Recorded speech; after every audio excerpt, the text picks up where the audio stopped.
cha nun nak pe na zum ting a thar e lot na put nem kan vun it lai ni ka chu nan thil ti ai lo sin ram le sin mi phun do chuang a long khi kan khen su tin sa du tha rem chang lai zing ni a phu ko dei na than dar he ru e ki pe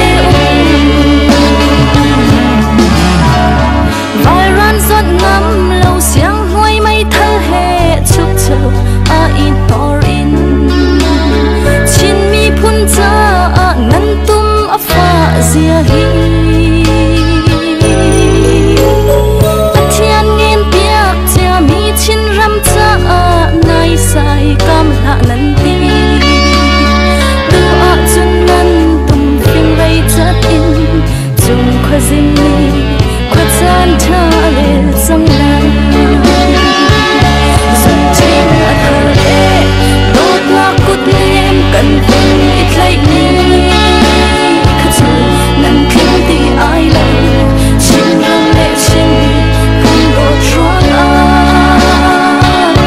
long khi kan khen su tin sa du tha rem chang lai zing nu ni a phu ko dei na than gar he ru e khir te